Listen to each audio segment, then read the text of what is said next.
Hello, gang, and welcome to another YouTube video. I'm your host, Billy Pop. Oh, by the way, hi. Yeah, hi. Hello. Hey, I haven't seen you in a spell, have we? Have I? Yeah. Anyway, um, so I'm gonna do a video on all my vinyl records. A lot of them I got in thrift stores, so I'm gonna start off with those first. They're very cheap. Some of them had slips, some of them didn't. Some of them had I don't know. Anyway, I'm just gonna get into it. I already started recording this video once, and unfortunately, uh, yeah, I got a phone call, and then the camera stopped working. I don't know, but anyway, now what I have first, before I show any of those records, I have a little record. I forget what size these are, but but yeah, it's a colored pressing, which is cool, of the Distillers Dismantle Me. And if you've ever heard the Distillers, they are a Los Angeles punk band. Brody Dahl fronted it. She was dating Tim Armstrong back in the day, and they both had the same speech impediment. So I guess that's why they liked each other. Match made in punk heaven. Anyway, moving on. Oh, there's also another band that does their song Dismantle Me, a cover of it called The Regrets, and I have to honestly admit that I didn't get the point in putting them both on there. They might as well just have had two Distiller songs. Anyway, so the first one is a K-Tel record. I buy these because my dad always tells me about listening to K-Tel records in school. And this is 20 Solid Hits Volume 2.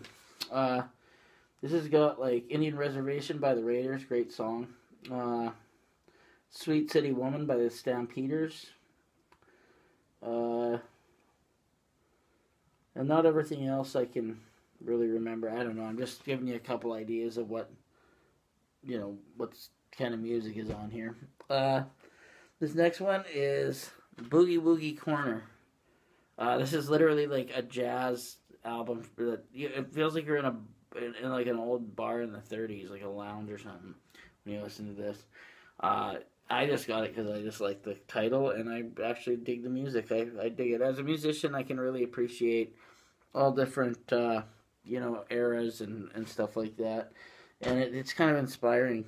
It's silly. Like, nobody would ever make it with a song like that unless you mixed it with pop music, but it's still interesting to listen to. Then we got Leslie Gore.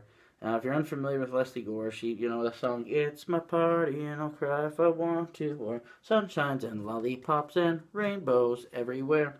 The reason I got this one is because it's got "You Don't Own Me," which is excuse me, "You Don't Own Me," which is a song from Suicide Squad. Harley Quinn's like theme in the trailer, and I heard that I hated the movie honestly, but I saw the trailer and I was like, I love that song. I remember that song, so I grabbed it. Next up, we got Sound Explosion, 22 original hits from K-Tel Records again. Some Smoking in the Boys Room by Brownsville Station. Eventually, Van Halen would cover that, I believe. Jim Stafford, Spiders and Snakes. Now, if you're unfamiliar with Jim Stafford, I suggest you listen to the Wildwood Flower, or I think the song's called the Wildwood Weed, or the Wildwood Flower, I can't remember. And another good one is My Girl Bill, which is my personal favorite, for obvious reasons. But that is Spiders and Snakes. We got Running Wild by the Stampeders. And a bunch of other crap. Ackman Turner Overdrive's on here. That's a Canadian band. I don't know. Anyway. Then next up, Canada. Maple Music Volume 1. What a terrible title. Wild Eyes by the Stampeders is on here. April Wine's on here. I don't know. Beaver and the Eagle. Holy fuck, there's a song called Beaver and the Eagle. Okay. Yeah, anyway, I don't really know all the music once again on there, but they are great nostalgic listens. Like, I mean, I always like everything I hear. Fantastic 22 original hits again. Another Kato record. Got Crocodile Rock by Elton John. Got Rocket Man by Elton John. It's got Little Willie by this. They say on here The Sweet. I'm pretty sure that band's called Sweet, not The Sweet. But Little Willie was. That was one song on this record that was wore right the fuck out. Whoever liked this, whoever bought this, would just listen to that on repeat. And it just makes me laugh because my grandpa's name was Willie, and every time I like picture like Little Willie, I always picture my grandpa as like this little mischievous character, you know, little mischievous grandpa. I don't know what. Anyway, and then it's also got Focus by Hocus Pocus, which is a fucking dope song. When that came on here, I was like, whoa, I don't think I've ever heard this. And I probably have, but it was awesome. I'm pretty sure it was actually on car commercials back in the day. The Mamas and the Papas. This wasn't that great, honestly. Because I like California Dreamin' and shit like that, so I was kind of expecting something a little cooler. The one Mama's pretty cute, though. He's pretty awesome. Picked this up on a whim because it looked retarded. This dude, like, I looked at the cover, I was like, this is going to be so bad. But actually I threw it on, and it's another Canadian, it's weird because it's Canadian, like, it's Canadian, music, I guess, but the guy that sings it's like a Brit, I guess. And, but it's got some pretty good tunes on it, actually, and the other side is comedy, and it's funny, man. It's, like, really funny, and the year this came out would have been the 70s, and it makes me, he was, like, saying, like, fucking cunt and stuff, and I was like, ooh, holy shit, this guy's, you know, he's British, so don't British people say cunt all the time, or is that Australian people? Correct me if I'm wrong. Anyway, then we got Stevie Wonder Inner Visions, which has a very neat psychedelic cover, doesn't it? And this was a good album. This was decent. I liked it. Oh, there's the back. Pretty nice artwork on here. Yeah, I really like this album. Once again, thrift store buy. Here's one that I got it, and it is completely wrecked except for the one song I wanted to work, which is So Happy for me. I mean, they all kind of work, but it gets skippy, trust me. And that's not good for your record player, I don't think. But anyway, I got Ernie's Hits. That's right. Like he's saying, you're the one to the Rubber Ducky. And Rubber Ducky, you're the one? That's on here, and it works, too. The other one I want to get, the other ones if I ever come across them, I want to get a better copy of this, too, but Bert's Blockbusters and C is for Cookie.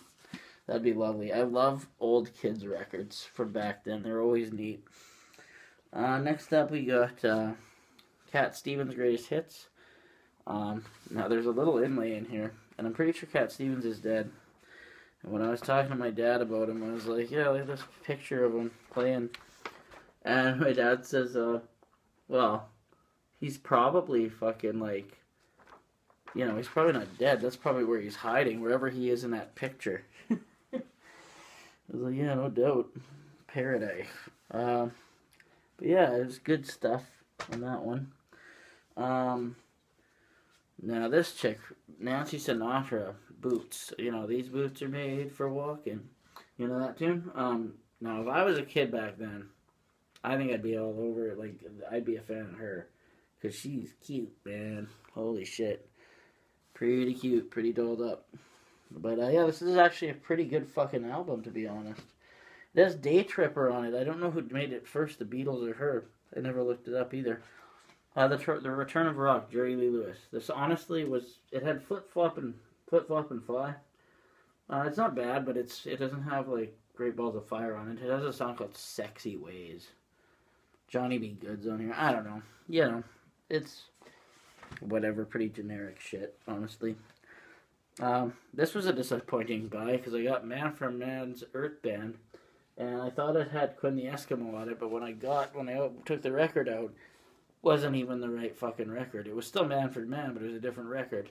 This album cover is pretty cool, though. I like it. So, I don't know. It's not a bad album. It's just not that great. Here's a Canadian guy I highly suggest people check out. Valdy. Album's Passport. Valdy is a folk singer. And he's just, I would consider him kind of like you know, like an old school kind of dude. Like what the stuff he sings about is, he actually wrote "Play Me That Rock and Roll Song." You know that one? Yeah, that I don't know. Valdi's cool. Got a whole punch in it, so this is like, I don't know why that happened. That I actually bought too. This one is one of my pride and joys here. This one is great. I don't know why it makes a great Christmas album. It just does, but Disney happy, what, 50 happy years of Disney favorites. This is great. This is fucking amazing. Great album. Great album. Next up, we got Valdi again. Now, I bought that along with this. Ozark Mountain Daredevils, Men of Earth. Now, when I got these albums, my dad specifically asked me for Christmas, because he can't find Ozark Mountain Daredevils ever, until I showed him Amazon. Now he's good. But he wanted this, and he didn't want it on record, because he didn't have a record player, but he also wanted Valdi. So I found them side by side at the record store, and I was like, well, I have to get these. He didn't have a record player, so I bought him a record player.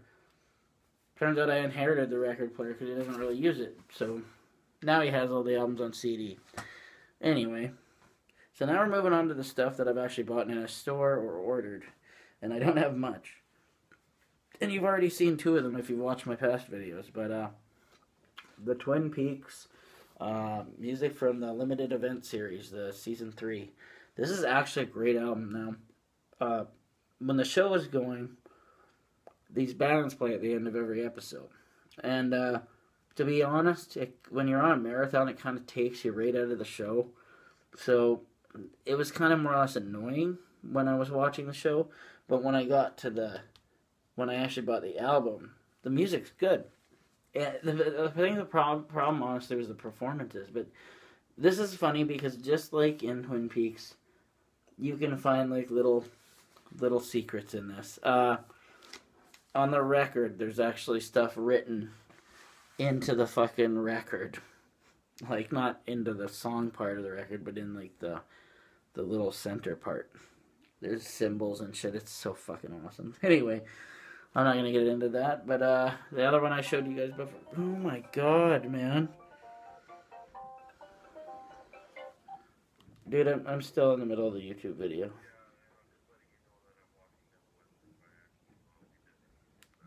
Ah, okay. Fair enough. When do you want me to call you back? Oh, okay. No, I literally have like 4 things to show off and then I'm done. Yeah. That's okay. No. Okay, but got interrupted again. Anyway, yeah. Love this album. Love the artwork in this. My dad sent me this for Christmas a long time ago, like the CD, when I was like 14. And, well, I'm not going to finish that story because it makes other people look bad. Anyway, this one I just recently picked up. I just love the cover art on Dookie, and this is honestly my favorite Green Day album. It's a toss-up between this and Insomniac, but I liked that it came with like a little inlay that had like all the old pictures from the CD and stuff. It's pretty cool, and I like having it on vinyl. I gotta say it's weird to hear something you've always heard digitally on vinyl. I will say that with a lot of these. So only got 3 more records here. This one is a Canadian band called Propagandhi. This is how to clean everything off Fat Records, like with no effects and stuff. Listen, you can tell these guys are fucking like... These guys were too punk to be punk. They don't even have mohawks or nothing or piercings. But their song titles are fucking hilarious. Stick the fucking flag up your goddamn ass, you son of a bitch. Hail Seuss up your ass. Fuck machine. Homophobes are just pissed because they can't get laid. These guys have a hilarious... that I wanted to show you something that's on the actual picture on the record, but I'll just explain it to you because I don't want to take everything out. There's like a dude sticking a drumstick up his ass. Like not actually, it just shows like a hand with a drumstick beside an ass, but it's funny anyway. Next up, the Stooges' first album, Iggy Pop's first album. I love this album. I want to get more Iggy Pop, but vinyl is very expensive right now, and I'm just kind of, when you buy something, you kind of have to pick something awesome, because usually, unless you're spending like, if you're spending $40, you might get something amazing. I think these are a little cheaper, probably like $30, but still, it's a lot to pay for 8-track album, right? And last but not least, we have my wonderful Misfits Collection 2. I just love the cover art on this album. Well, it's just the Crimson Skull, but he's awesome. And this has got so many good songs on it, like The Erwin 38, Last Caress, Halloween, Demon Mania. I guess those are all the ones I remember. Kind of wish it had London Dungeon or something. But anyway, Danzig era Misfits. But I should probably let you guys go. Thank you for watching. And I will be... the owls aren't what they seem. Look to the skies. Did you know they're making a Breaking Bad movie? That'll be cool, right?